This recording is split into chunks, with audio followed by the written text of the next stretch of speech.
വെള്ളം നിറയുമ്പോൾ നിലവിളിക്കും, വെള്ളം വറ്റുമ്പോൾ ചെളിവാരി എറിയും എന്ന് പറയുന്നൊരു പ്രയോഗമുണ്ട്. അത് മനുഷ്യരെ സംബന്ധിച്ചിടത്തോളം പ്രധാനപ്പെട്ട ഒരു കാര്യമാണ്. നമ്മുടെ നാട്ടിൽ ഇന്നത് പലപ്പോഴും സാർവത്രികവുമാണ്. ഇതിപ്പോൾ വെള്ളം പൊങ്ങിയപ്പോൾ അതിനിടയിലും ചെളി തപ്പിപ്പോയവരും, വെള്ളം വറ്റിയപ്പോൾ ഈ ചെളിവാരി എറിഞ്ഞ് വലിയ മിടുക്കന്മാരാകാൻ ശ്രമിക്കുന്നവരുടെയും കാഴ്ച നമ്മൾ കണ്ടുവരികയാണ്. അങ്ങ് ഹൈദരാബാദ് മുതൽ ഇങ്ങ് തിരുവനന്തപുരം വരെ ഒറ്റപ്പെട്ടും കൂട്ടായും ഇത്തരം രോഗികൾ ധാരാളമായി ഉണ്ടാകുന്നു എന്നതാണ് സത്യം. നിപ്പ ഇടയ്ക്കൊക്കെ വരുന്നത് പോലെ ഇത്തരം ശക്തികൾ ഇടയ്ക്കൊക്കെ വന്ന് ഇങ്ങനെ പ്രത്യക്ഷപ്പെട്ട് ഒന്നും നടക്കാത്തതുകൊണ്ട് മടങ്ങിപ്പോവും. ഇപ്പോൾ കറാച്ചി ബേക്കറിയോടുള്ള കടിയും, അതുകൂടാതെ കുട്ടികൾ ജനിക്കുന്നതിൽ അല്ലെങ്കിൽ ഒരുപാട് മക്കളുണ്ടാകുന്നതിൽ വല്ലാത്ത കടിയുമായി കുറേ ആളുകളും നമ്മുടെ പ്രതീഷ് വിശ്വനാഥും ഒക്കെ റെഡിയായിരിക്കുകയാണ്. ഏതായാലും ആ കടി കാണുമ്പോൾ ചില കാര്യങ്ങൾ പറയാതെ പോകുന്നത് ശരിയല്ല. കറാച്ചി ബേക്കറി എന്ന് പറയുന്നൊരു ബേക്കറി ഉണ്ട് ഹൈദരാബാദിൽ. ആ ബേക്കറി 1944 47 മറ്റോ സ്ഥാപിച്ച ബേക്കറിയാണ്. പണ്ട് മുതലേ അതിൻ്റെ പേര് കറാച്ചി ബേക്കറി എന്നാണ്. അത് സ്ഥാപിച്ച സമയം ഇതിനേക്കാളൊക്കെ വളരെ കൊടുമ്പിരിക്കൊണ്ടിരിക്കുന്ന സമയത്താണ്. അതായത് ഇന്ത്യ പാക് വിഭജനമൊക്കെ കഴിഞ്ഞ് ഒരുപാട് മനുഷ്യർ ചോരപ്പുഴ ഒഴുക്കി 2 രാജ്യങ്ങളായൊക്കെ കഴിഞ്ഞ് ഈ കറാച്ചി ബേക്കറി എന്നും പറഞ്ഞൊരു ബേക്കറി തുടങ്ങിയിട്ട് ആർക്കും അതിൽ കടിയൊന്നും ഉണ്ടായില്ല, വലിയ പ്രശ്നങ്ങളും ഉണ്ടായില്ല. അതിങ്ങനെ തുടർന്ന് പോയിക്കൊണ്ടിരുന്നു. ഇപ്പം നമ്മുടെ രാജ്യത്ത് ഇന്ത്യ പാക് യുദ്ധം നടന്നു. 3 ദിവസമേ നടന്നുള്ളൂ. ട്രംപ് മച്ചമ്പി ട്വീറ്റ് ചെയ്തു, വെടിനിർത്തൽ നടന്നു. നമ്മുടെ സൈനികർ രാജ്യത്തോട് പറഞ്ഞു, അവരെ മുട്ടുകുത്തിച്ചു, നമ്മൾ വിജയിച്ചു, തൽക്കാലത്തേക്ക് നമ്മൾ യുദ്ധം നിർത്തുന്നതേ ഉള്ളൂ, ഇനിയും അവസരം വന്നാൽ അതിർത്തി കടന്ന് അടിക്കുക തന്നെ ചെയ്യും എന്നൊക്കെ പറഞ്ഞ് നമ്മൾ യുദ്ധം അവസാനിപ്പിച്ചു, താൽക്കാലിക വെടിനിർത്തലായി. പക്ഷേ ഇപ്പോഴും ഉണ്ടയില്ലാ വെടി പൊട്ടിച്ച് ചില ഉണ്ടയുള്ളവരും ഉണ്ടയില്ലാത്തവരുമായ ആളുകൾ കറങ്ങി നടക്കുന്ന കാഴ്ച വളരെ കൗതുകരമായ കാഴ്ചയാണ്. ഇപ്പോൾ അവർക്ക് കറാച്ചി ബേക്കറിയുടെ പേര് മാറ്റണം. ഇതിൻ്റെ ഇടയിൽ പാകിസ്ഥാൻ മുക്കും പൊങ്ങി വന്നിട്ടുണ്ട്. ഈ കറാച്ചി ബേക്കറിക്ക് കടി വന്നതിൻ്റെ കാരണം തിരക്കുമ്പോൾ വലിയ രസകരമാണ്. ഇങ്ങനെ പേരുള്ള ഒരുപാട് സ്ഥാപനങ്ങൾ ഓരോ രാജ്യത്തും ഉണ്ട്. നമ്മുടെ രാജ്യത്ത് ബ്രിട്ടീഷ് ലൈബ്രറി ഉണ്ട്, ബ്രിട്ടീഷ് റെസ്റ്റോറൻ്റ് ഉണ്ട്, ചൈനീസ് ഫുഡ് കിട്ടുന്ന ചൈനീസ് റെസ്റ്റോറൻറ്റുകളുണ്ട്. ഇങ്ങനെ ഒരുപാട് സ്ഥാപനങ്ങൾ നമ്മുടെ രാജ്യത്തിനകത്തും ആ രാജ്യങ്ങളിലും ഉണ്ട്. ഇത് തുർക്കിയിൽ പോയാലുണ്ട്, UAE പോയാൽ നമുക്കറിയാം ഒരുപാട് ഇന്ത്യൻ റെസ്റ്റോറൻറ്റുകളുണ്ട്. കോഴിക്കോട് ചായക്കട എന്ന് പറയുന്ന കടകൾ കാണാൻ കഴിയും, കണ്ണൂർ കോഫി ഷോപ്പ് എന്ന് പറഞ്ഞ് കാണാൻ കഴിയും. ഇതൊന്നും ഈ രാജ്യങ്ങൾക്കിടയിലുള്ള പ്രശ്നങ്ങളുമായി ബന്ധപ്പെട്ടതല്ല, കടയുടെ പേരിടുന്നതാണ്, അവിടെ നടത്തുന്നത് കച്ചവടമാണ്. എന്ന് മാത്രമല്ല, മിത്രോംസ് അറിഞ്ഞിരിക്കാൻ വേണ്ടി പറയുകയാണ്, ഈ കറാച്ചി ബേക്കറിയുടെ ഉടമ എന്നൊക്കെ പറയുന്നത് നിങ്ങൾ വിചാരിക്കുന്ന ആരുമല്ല, രാംനാനി വാലിയും അതുപോലെയൊക്കെ വരുന്ന ആ കുടുംബവുമൊക്കെയാണ് ഇപ്പോൾ അത് നടത്തിക്കൊണ്ട് പോകുന്നത്. അതിൻ്റെ പേര് മാറ്റി കൊടി വീശി, നമ്മൾ സാധാരണ പറയുമല്ലോ ഈ കണ്ണാടി തല്ലി പൊട്ടിക്കുന്നത് പോലെ എന്തൊക്കെയോ കടി തീർക്കാൻ വേണ്ടി അതിൻ്റെ മുന്നിൽ പോയി കിടന്ന് തുള്ളുന്ന മിത്രങ്ങളെ കാണുമ്പോൾ ദയവായി ഒന്ന് ഉപദേശിച്ചുകൂടെ. അതുപോലെ തന്നെ മറ്റൊരു പേര് പൊന്തി വന്നിട്ടുണ്ട്, പാകിസ്ഥാൻ മുക്ക്. നമ്മുടെ പ്രദേശങ്ങളിലൊക്കെ പല സ്ഥലങ്ങളിലും ഉണ്ട്. ഇത് അവിടെ താമസിക്കുന്നവരാരും ഇടുന്നതല്ല. ഈ ഇന്ത്യയിൽ താമസിക്കുന്ന ഒരു മുസ്ലിങ്ങൾക്കും പാകിസ്ഥാനോട് സവിശേഷമായ ഒരു ഇഷ്ടവുമില്ല. പണ്ടുമില്ല, ഇപ്പോഴുമില്ല, ഇന്നുമില്ല, ഇനി ഉണ്ടാവുകയില്ല. പക്ഷേ ഈ പേരിടുന്നതാരാ? ബാക്കിയുള്ള ആളുകളാണ്. കുറച്ച് മുസ്ലിങ്ങൾ കൂടുതൽ താമസിക്കുന്ന സ്ഥലത്തിന് അത് പാകിസ്ഥാൻ മുക്കാന്ന് പറയും. പുനലൂരുള്ള എൻ്റെ ഒരു സുഹൃത്ത് പറയുമായിരുന്നു, ഈ പാലം കയറി അപ്പുറത്തിറങ്ങിയാൽ അത് പാകിസ്ഥാൻ മുക്കെന്നാണ് പറയപ്പെടുന്നതെന്ന്. അതിനൊരു പ്രത്യേകതയുണ്ടെന്നും പുള്ളി പറഞ്ഞു.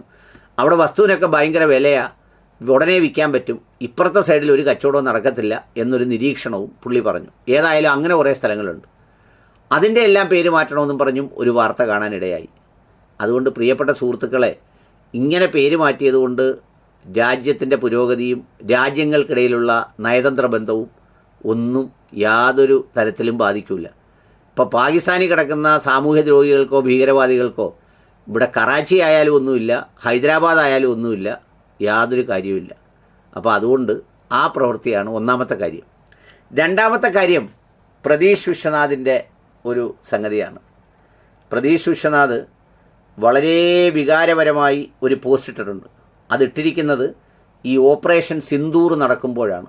സിന്ദൂർ ഓപ്പറേഷനിൽ എല്ലാവരും ഒറ്റക്കെട്ടായി നിന്ന് രാജ്യത്തിന് വേണ്ടി പോരാടിക്കൊണ്ടിരിക്കുന്ന സമയത്താണ് സാക്ഷാൽ പ്രതീഷിന് ഈ കണക്ക് പൊന്തി വന്നത്.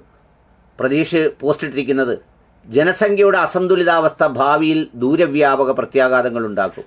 ഭാരത് അഥവാ India Muslim population increasing by 53%. Pakistan Hindu decrease by 86%. Bangladesh Hindu decrease by 64%. എൻ്റെ പ്രതീക്ഷ ഇതിൻ്റെ ഉൽപ്പാദനം വർദ്ധിപ്പിക്കാൻ കാർഷിക മേഖലയിലൊക്കെ ആസൂത്രണം ചെയ്യുന്നത് പോലെ സവിശേഷമായ പദ്ധതികളുടെ ഒന്നും ആവശ്യമില്ല. ഇതിന് 2-3 കാര്യങ്ങൾ അടിസ്ഥാനപരമായി വേണം. 1 മാനസികാരോഗ്യം, 2 ശാരീരികാരോഗ്യം, 3 വിശ്വാസാരോഗ്യം, 4 തണ്ടുറപ്പ്. ഇങ്ങനെ 3-4 സാധനങ്ങൾ വേണം. ശാരീരികാരോഗ്യം വേണം ഈ ഉൽപ്പാദന പ്രക്രിയ വർദ്ധിപ്പിക്കണമെങ്കിൽ. അല്ലാതെ ഇത് വെറുതെ നടക്കുന്നൊരു സംഗതിയല്ലെന്ന് നിങ്ങൾക്കറിയാമല്ലോ.